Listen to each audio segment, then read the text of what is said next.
వానాకాలానికి సంబంధించి కాంగ్రెస్ ప్రభుత్వం రైతు భరోసా కింద ఎకరానికి 6,000 చొప్పున రైతు అకౌంట్లోకి ఆ డబ్బులు జమ చేసింది. మొత్తం కూడా ఆ 9 రోజుల్లో 9 కోట్ల రూపాయలు కూడా పంపిణీ చేస్తామని కూడా ముఖ్యమంత్రి రేవంత్ రెడ్డి చెప్పిన క్రమంలో నల్గొండ జిల్లా వ్యాప్తంగా కూడా రైతులు మాత్రం ఆనందం వ్యక్తం చేస్తున్నటువంటి పరిస్థితి ఉంది.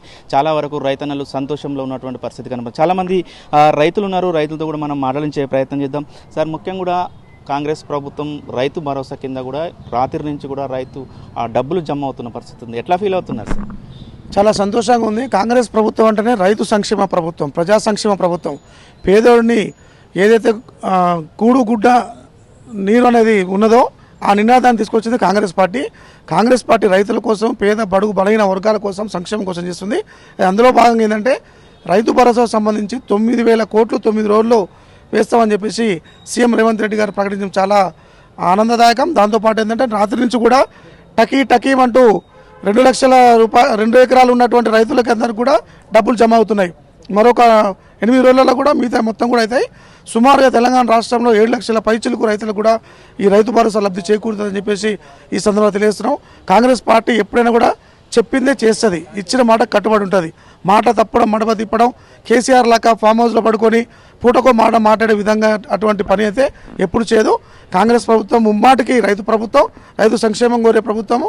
కాబట్టి ఏంటంటే ఎప్పుడు కూడా ఈ 5 ఏళ్ళు కాదు, మరో 5 ఏళ్ళు కూడా కాంగ్రెస్ పార్టీ ప్రభుత్వాన్ని ఈ రాష్ట్రంలోని ప్రజలంతా దీవిస్తారని చెప్పేసి కూడా ఈ సందర్భంగా తెలియజేస్తున్నాం. రైతు భరోసా డబ్బులు మీకు పడ్డాయా? మీకు ఎప్పుడు పడే అవకాశం ఉంటుంది? మీ ల్యాండ్ సంబంధించి మాకు సంబంధించి ఏంటంటే ఎక్కువ 2 ఎకరాల వరకు రాత్రి వచ్చింది. 5 ఎకరాల వాళ్ళకి రేపు ఎల్లుండి అట్లా విడతల వరకు చేస్తున్నారు. కాబట్టి అందరికి వస్తుంది. దాంతోపాటు ఏంటంటే మహిళలందరూ కూడా ఉచిత బస్సు ప్రయాణం కావచ్చు, ఫ్రీ కరెంటు కావచ్చు, ఎన్నో రకాలుగా కూడా యువకులకు, బయట దేశాలు చదువుకున్న వాళ్ళకు కూడా చేయూత అందించడం కావచ్చు. ప్రతి ఒక్కటి కేసీఆర్ బడ్జెట్ మొత్తం ఖజానా ఖాళీ చేసినప్పటికీ కూడా రేవంత్ రెడ్డి 24 గంటల 6 నిమిషాలు కృషి చేస్తూ రైతులకు కావచ్చు, ఉద్యోగస్తులకు కావచ్చు, పేద బడుగు బలైన వర్గాలు కావచ్చు, ప్రతి ఒక్కరు కూడా అండగా ఉంటూ ఆ ప్రభుత్వాన్ని ముందుకు తీసుకెళ్తున్నాడు.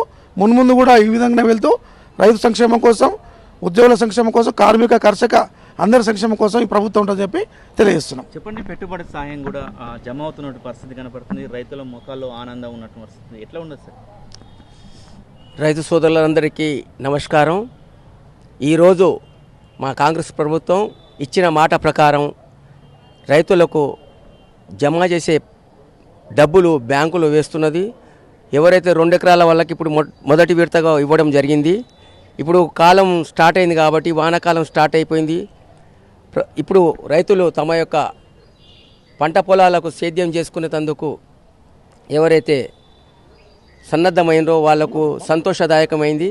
కాబట్టి మన రైతన్నలకు కూడా నేను ఈ శుభవార్త తెలియజేస్తున్నా. ఎవరో అభూత కల్పనలతోని దొంగ మాటలు చెప్పి కాంగ్రెస్ ప్రభుత్వం మాయ మాటలు చెప్పిందని చెప్పి తెలంగాణ వాళ్ళు పనికి రాని వాళ్ళను, తెలవని వాళ్ళను అందరినీ తీసుకొని ఎక్కడ పడితే అక్కడ ధర్నాలు చేస్తున్నారు. అయితే ఈ ధర్నాలకు సంబంధించి విషయం ఏంటంటే, వాళ్ళు చెప్పి చేసిపోయిన మాటలకు 100 ఎకరాలకు 1000 ఎకరాలకు డబ్బులు ఇచ్చేసి ఖజానా ఖాళీ చేసిపోయినరు. ఒకరోజు తెలంగాణను మనము ఉమ్మడి రాష్ట్రంగా ఉన్నప్పుడు, తెలంగాణ ఆంధ్ర విడిపోయినప్పుడు తెలంగాణ మిగులు బడ్జెట్తో మన యొక్క తెలంగాణ ఉంటే ఆ తెలంగాణను మొత్తం ముంచింది కేసీఆర్. అయితే ఆ యొక్క బడ్జెట్ను మొత్తం ఇప్పుడు పూరించేందుకు మన ప్రియతమ నాయకుడు శ్రమించి కష్టపడి రేవంత్ అన్న ఈరోజు పేద ప్రజల కోసం కానివ్వండి, బడుగు బలహీన వర్గాల వాళ్ళ కోసం కానివ్వండి, ఆయన చేస్తున్న కృషి చాలా నమ్మశక్యమైనది. ఇంకోటి, వారికి జవాబుదారీతనంగా ఏదైతే ఆ రోజు ఎలక్షన్లో మాట ఇచ్చినారో ఆ మాట ప్రకారమే ఇవ్వాలి. మేము కాంగ్రెస్ ప్రభుత్వం వెళ్తున్నది తప్ప కాంగ్రెస్ ప్రభుత్వం తప్పుడు పనులు చేయదు. వాళ్ళ లెక్క దొంగ మాటలు చెప్పి కాళేశ్వరం కట్టి కింద పడేసిర్రు, ఇంకా ఏ బ్రిడ్జిలు కట్టారు ఏ కూలతో తెలియవు. కాబట్టి వాళ్ళ యొక్క మాటలు మానుకోవాలి. వాళ్ళు చేసిన తప్పులను ప్రజలతో క్షమాపణ చేకూర్చుకోవాలి. ఎందుకంటే క్షమాపణ చెప్పించుకోకుంటే వాళ్ళు పాపిష్టులు అవుతారు. రైట్, మొత్తం కూడా రైతులు ఉంటారు, మీకు సంబంధించిన తోటి రైతులు ఉంటారు. వాళ్ళందరూ కూడా ఏమనుకుంటున్నారు? ముఖ్యంగా కూడా వానాకాలం సీజన్ కూడా ప్రారంభమవుతుంది, దుక్కులు దున్నుతున్న పరిస్థితి కనపడుతుంది. ఈ దూరంలో డబ్బు కూడా జమ అవుతున్నట్టు ఏమనిపిస్తుంది అంటే ఇప్పుడు అందరూ సంతోషకరంగా ఉన్నారు. ఎందుకంటే ఇప్పుడు వానాకాలం మృగశిర కార్తె మొదలైపోయింది. ఇప్పుడు రైతులందరూ తమ యొక్క దున్ని భూములను సాగుబాటు చేసుకునేందుకు సన్నద్ధమైనందుకు ఈ టైంలో డబ్బులు పడినందుకు వాళ్ళు సంతోషంగా ఉన్నారు. కాబట్టి వాళ్ళు కూడా కాంగ్రెస్ ప్రభుత్వాన్ని దీవిస్తున్నారు. మేము కాంగ్రెస్ పక్షాన మాట్లాడు కాదు, న్యాయమైన మాట్లాడాలి. ఎందుకంటే తప్పుడు మాటలు మాట్లాడి వేలకు వేలు లక్షలకు లక్షలు తప్పుడు మాటలు మాట్లాడి కోట్ల రూపాయలు మా మిగులు బడ్జెట్ను మొత్తం ఖతం చేసేసిన ఈ యొక్క పోయిన సర్కారును మేము నిలదీస్తున్నాం. ఇప్పుడున్న సర్కార్ ఈ యొక్క ప్రజల కోసం పనిచేస్తున్నది. బలు బలహీన వర్గాలతోని జై జవాన్ జై కిసాన్ మైనార్టీలకు కానివ్వండి అందరికి కానివ్వండి ఈ యొక్క విషయంలో ప్రజాప్రభుత్వం అనేది కాంగ్రెస్ ప్రభుత్వం. Thank you. మొత్తం కూడా చెప్తున్న పరిస్థితి కనపడుతుంది. ఏదైతే నిన్నటి నుంచి రాత్రి నుంచి కూడా రైతు భరోసాకు సంబంధించిన నిధులు రైతుల ఖాతాలో జమ అవుతున్నా కూడా రైతులు కూడా చాలా ఆనందం వ్యక్తం చేస్తున్నారు, సంతోషం వ్యక్తం చేస్తున్న పరిస్థితి కనపడుతుంది. మరొక 9 రోజుల్లో కూడా ప్రతి ఒక్క రైతుకు కూడా రైతు భరోసా నిధులు జమ అవుతాయని కూడా ముఖ్యమంత్రి రేవంత్ రెడ్డి చెప్పారని కూడా వీరు చెప్తూ హర్షం వ్యక్తం చేస్తున్న పరిస్థితి కనపడుతుంది. వీడియో జర్నలిస్ట్ కృష్ణతో అచ్యుత్, RTV నల్గొండ. ప్రపంచంలో ఏ మూల ఏ క్షణం ఏం జరుగుతుందో వేగంగా తెలుసుకోవడానికి తొలి వెలుగు వాట్సాప్ ఛానల్ని ఫాలో చేయండి.